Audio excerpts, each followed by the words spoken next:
اس روزے کے بارے میں صرف ایک روایت موجود ہے کہ شب برات کے بعد والے دن روزہ رکھو، لیکن یہ روایت ضعیف ہے، کمزور ہے، لہٰذا اس روایت کی وجہ سے خاص 15 شعبان کے روزے کو سنت یا مستحب قرار دینا بعض علماء کے نزدیک درست نہیں ہے۔ البتہ پورے شعبان کے مہینے میں روزے رکھنے کی فضیلت ضرور ثابت ہے، لیکن 28 اور 29 شعبان کو حضور صلی اللہ علیہ وسلم نے روزہ رکھنے سے منع فرمایا ہے کہ رمضان سے 1-2 روز پہلے روزہ مت رکھو تاکہ رمضان کے روزوں کے لیے انسان نشاط کے ساتھ تیار رہے۔ تو اگر آپ کو 15 شعبان کا روزہ رکھنا ہے تو کیونکہ شعبان کے مہینے میں ہمارے نبی صلی اللہ علیہ وسلم سے روزے رکھنا ثابت ہے، تو آپ اس روزے کو سنت سمجھ کے بھی رکھ سکتے ہیں، یعنی اس سنت کے اتباع میں کہ ہمارے نبی صلی اللہ علیہ وسلم چونکہ شعبان کے مہینے میں روزے رکھتے تھے اس لیے ہم بھی رکھ رہے ہیں، نہیں تو ایام بیس کے روزے بھی ہوتے ہیں 13، 14، 15 کے، جو کہ ہمارے نبی صلی اللہ علیہ وسلم سے رکھنا ثابت ہے، تو وہ سمجھ کے بھی رکھ سکتے ہیں، لیکن خاص اس روزے کو سنت یا مستحب سمجھ کے رکھنا بعض علماء کے نزدیک درست نہیں ہے، لیکن بعض علماء 15 شعبان کے روزے کو سنت نہیں کہتے لیکن مستحب قرار دیتے ہیں۔ ٹھیک ہے، تو یہ تو ہو گئی ان کے روزوں کی حقیقت۔ اب 15 شعبان میں جو بدعات ہمارے ہاں عام طور پہ کی جاتی ہیں وہ یہ ہیں، سب سے پہلے آتش بازی یعنی پٹاخے پھوڑنا، جو کہ اس رات کی توہین کی وجہ سے ایمان خطرے میں پڑنے کا اندیشہ ہے۔ اگر باپ نے پیسے دیے تو بروز قیامت وہ بھی پکڑا جائے گا، باپ یا بڑے بھائی نے منع نہ کیا تو بھی پوچھ ہوگی، کیونکہ پٹاخے وغیرہ پھوڑنا اسلام میں جائز نہیں ہے، اس سے ایذائے مسلم ہوتا ہے، یعنی مسلمانوں کو تکلیف ہوتی ہے، اور ایذائے مسلم یعنی کسی مسلمان کو تکلیف دینا حرام ہے، اور اس میں جتنا پیسہ لگتا ہے یہ صرف ضائع ہوتا ہے اور فضول خرچی میں شمار ہوتا ہے۔ اس کے علاوہ رات کو کرکٹ وغیرہ کھیلنا، ٹی وی پر پروگرام دیکھنا، یہ سب ناجائز ہے۔ اس رات میں جاگنا مقصود نہیں بلکہ عبادت مقصود ہے، اگر کوئی عبادت نہیں کر سکتا تو سو جائے، وہ زیادہ بہتر ہے۔ تیسری چیز قضائے عمری سے متعلق جو نماز اس رات میں پڑھی جاتی ہے کہ 4 رکعت والی نماز خاص طریقے پہ پڑھی جاتی ہے، اگر یہ 4 رکعت والی نماز آپ نے پڑھ لی اس طریقے سے تو آپ کی قضائے عمری معاف ہو جائیں گی، کیونکہ اس 4 رکعت والی نماز کا حدیث سے کہیں ثبوت نہیں ہے، بلکہ اگر آپ کے اوپر قضائے عمری ہے یعنی قضا نمازیں آپ کی ہیں تو ان کو اپنی زندگی میں پڑھنا لازم ہے۔ چوتھی یہ کہ صلاۃ التسبیح کی جماعت کی جاتی ہے، عورتیں اپنے گھروں میں عورتوں کی جماعت کروا رہی ہوتی ہیں اور مرد مسجدوں میں جا کے صلاۃ التسبیح کی جماعت کی نماز پڑھتے ہیں، یہ بھی بدعت ہے۔ البتہ انفرادی طور پر اس رات میں پڑھنا بہتر ہے، لیکن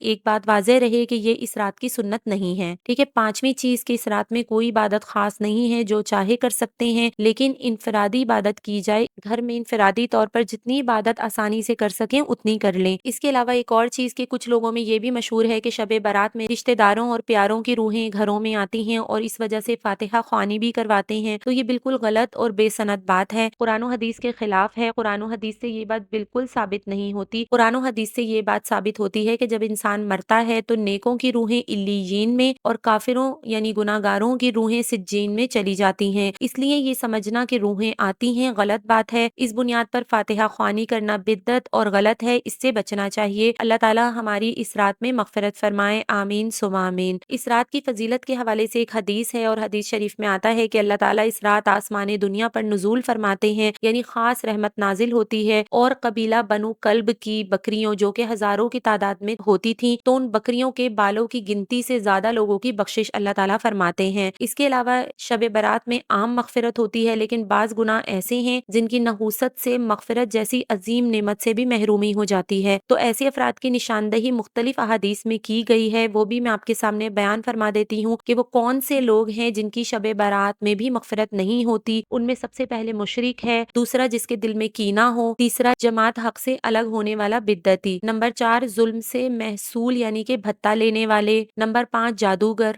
نمبر 6 غیب کی خبریں بتانے والا جیسا کہ آج کل کے فال نکالنے والے حضرات ہوتے ہیں اور عملیات کرنے والے، 7واں ہاتھوں کے خطوط یا دیگر آثار سے دیکھ کر بتانے والے، 8واں وہ جو حاکم کو ناجائز ٹیکس کے طریقے بتائے، نمبر 9 موسیقی کے آلات رکھنے والا، نمبر 10 قطع رحمی کرنے والا، نمبر 11 پائنچے ٹخنوں سے نیچے لٹکانے والا، نمبر 12 والدین کو ستانے والا، اور نمبر 13 ہمیشہ شراب پینے والا۔ تو یہ وہ لوگ ہیں جن کے بارے میں احادیث میں آتا ہے کہ شب برات میں عام مغفرت سے بھی محروم رہ جاتے ہیں۔ اب شب برات میں ہوتا کیا کیا ہے؟ تو حدیث شریف میں آتا ہے کہ اس سال میں جتنے لوگ پیدا ہونے والے ہیں، جتنے مرنے والے ہیں، وہ سب بھی اسی رات میں لکھ لیے جاتے ہیں، اور اسی رات میں سب بندوں کے اعمال اٹھائے جاتے ہیں، اور اسی رات میں لوگوں کے لیے روزی مقرر کی جاتی ہے۔ یہ بحیقی کی روایت ہے، گویا یہ مہینہ اللہ کے آفاقی نظام میں بجٹ کا مہینہ ہے، جس میں سال بھر کے تمام اہم امور طے پاتے ہیں۔ تو یہ تھی شب برات کی حقیقت اور اس کی اہمیت، فضیلت بھی آپ کے سامنے آ گئی، اور جو لوگ اس رات میں محروم رہ جاتے ہیں ان کے بارے میں بھی میں نے آپ کو بتا دیا۔ تو اگر یہ ویڈیو آپ کو پسند آئی ہو تو اس کو دوسروں تک ضرور شیئر کر دیجیے گا۔ اسی طرح کی اور بہت ساری اوتھینٹک ویڈیوز کے لیے دیکھتے رہیے اوتھینٹیکیشن آف اسلام۔ السلام علیکم ورحمۃ اللہ وبرکاتہ۔